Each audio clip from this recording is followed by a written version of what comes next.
It's July 18th, 1872, and another remarkable event is about to be uncovered by Arion, Rebecca, and Ali, the Retrospectors. When I next cast a vote in a British general election, I will head on down to my village hall, pass some dogs posing for Instagram, give my name to a volunteer who will then for some reason pass me a pencil, not a pen, and then I'll go into a private booth to place an X on the ballot paper next to the name of my chosen candidate. And that process is courtesy of the Ballot Act, passed on this day in 1872, which introduced voting in secret. Before that, you had to back your candidate publicly, like a coupling on Love Island. And the system sounded so wild and actually quite fun. So prior to the Ballot Act of 1872... Interesting how you're imagining yourself as a landowner already when you say fun. So I would turn up and I would tell people how I intended for them to vote. But actually that is what happened. So voters would attend these things called hustings, where they'd choose their candidate of choice, as you said, either out loud, or they could sometimes mark their paper in public, while people standing around literally like cheered or jeered depending on what they had voted for and what the person's preference was. And this made the whole thing immensely carnivalesque, obviously, but it also led to a great deal of corruption and people being forced to vote in certain ways, particularly those people who rented a home or those who relied on a local employer for work, because, that employer or landowner could pressure you on how they intended for you to vote. Yeah, and the thing was that while the electoral pool was so small, the system kind of worked. For most of the 19th century, relatively few people were able to vote. It was only men who met a various standard of property ownership. And before 1832, it was about 5% of the population. And in 1832, you had what was called the Great Reform Act, but it wasn't hugely great in that sense because it only increased the amount of people eligible to vote to about 7%.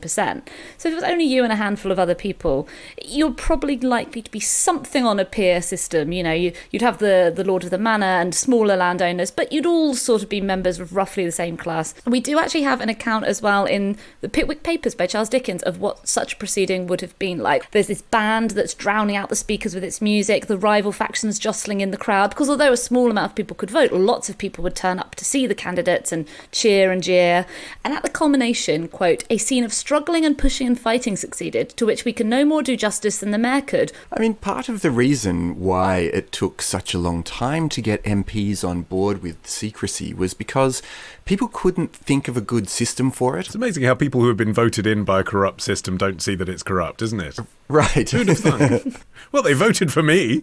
They couldn't have been that drunk. But that scene that you described of going into a ballot box and using your pencil to mark a box and choose the candidate of your choice, that seems so logical and obvious to us. But the philosopher Jeremy Bentham, when he proposed what he called a radical reform bill back in 1818, he came up with this system that worked like this. You had a box with a viewing window which had smaller boxes inside, and each of those boxes had a ballot corresponding to a candidate. So you'd reach into this macro box and people could see that you were doing, that's the sort of public and open bit, but only you could see what you were doing when your hand was inside and you'd pick out the candidate that you chose. Are you describing a glory hole? It's pretty much a glory hole.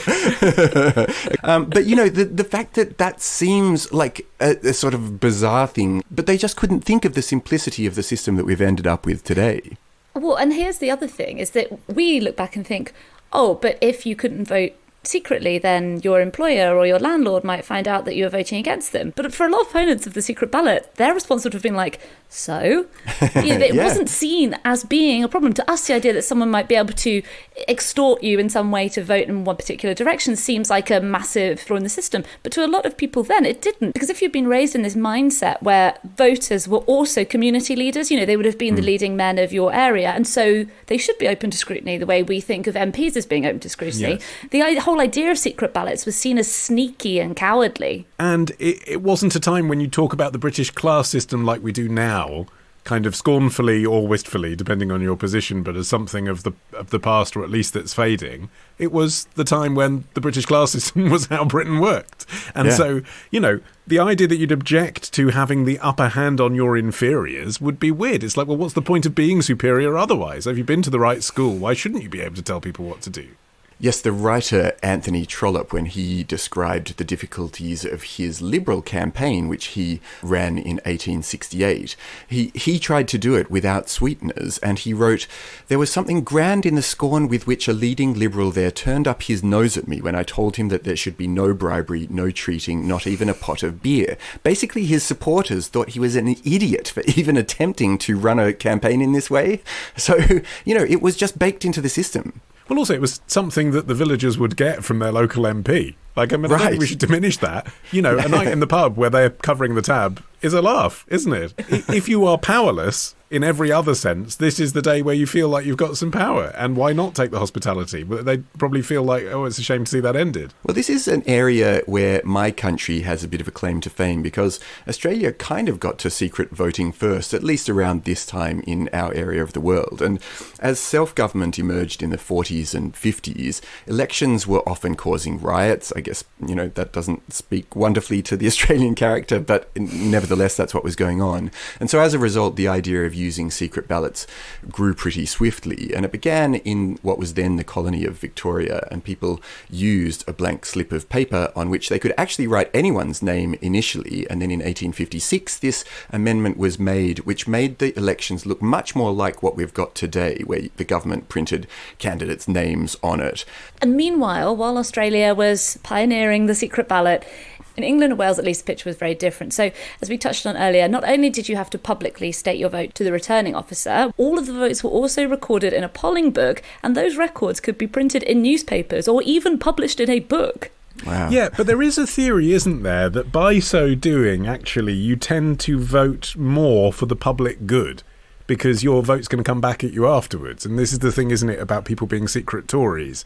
They'll say one thing on the phone to a pollster about, oh, I'm going to vote for the Liberal Democrats, or I'm going to vote for the Labour Party because I believe in society, da-di-da-di-da. But when they get into the booth, they're like, I do not want a council estate in my back garden, Conservative, cross. So that was a factor then as well. By being held personally accountable for your actions, arguably, politics was becoming more liberal and progressive in this country because you were clearly voting for the good of your fellow man rather than your personal interests. Yeah, and I think that actually did work when the electoral pool was so small. But as it started to include working class people is really when it started to break down, because they had this network of obligations that would stop them from voting with their conscience. And this had actually been pointed out by the Chartist movement, who were big in the 1830s and 1840s. It was a working class, big in the 1830s. My massive first historical album. Movements on this show. They were the Chartists, big in the 1840s. We'll get to it another day. What can I say? Well, I think it probably is one for another day. Yeah, but they had worthy of 10 minutes. Yeah, exactly. So they had this charter of political reform that would have included universal male suffrage, more representative constituency sizes, and salaries for MPs, and the secret ballot. The problem was that nobody could really vote then, so it was kind of hard to turn it into a hot button issue. And by the time enough people were able to vote to actually be interested in the secret ballot, the Chartist movement had sort of died down. So the Act that was introduced on this day read, "The Act which establishes the ballot will assist to secure alike the independence of the voter and the tranquillity and purity of elections for members to serve in Parliament, with the aim to check existing evils." I thought that was a really interesting addendum, that they were like, we understand that there are problems with voting as it is. Well, I guess it got to the point where it couldn't really be sustained, the current position. There were 1 million new working class voters that had come in as a result of Disraeli pushing through the Reform Act 10 years prior to this, based on the principle of household suffrage. So at that point, you can't really cling on to this old system of... I mean, it was so entrenched, the idea of getting everyone drunk, that they called it soaking your voters. You'd actually literally just get everyone drunk and then march them down to the polling booth and sometimes pay them, like up to £14 in 1835 money to vote for you. Yeah. By the way, don't Google soaking. It means something else now in Mormon universities. And it would still work. I'm sure if you today were able to buy people drinks, it would get them voting for you. It's easy to see how that worked at the time, because it would still work today, I'm sure.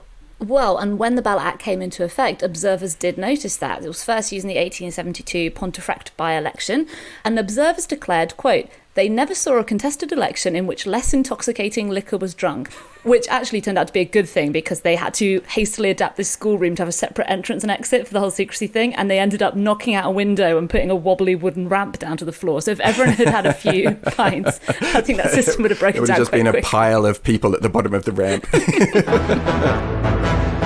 tomorrow. Oh my God, it's the government. I've been selected by MI5. That's the only way a phone call could reach me on the tube, but no. Love the show? Support the show. Patreon.com/retrospectors. Part of the Acast Creator Network.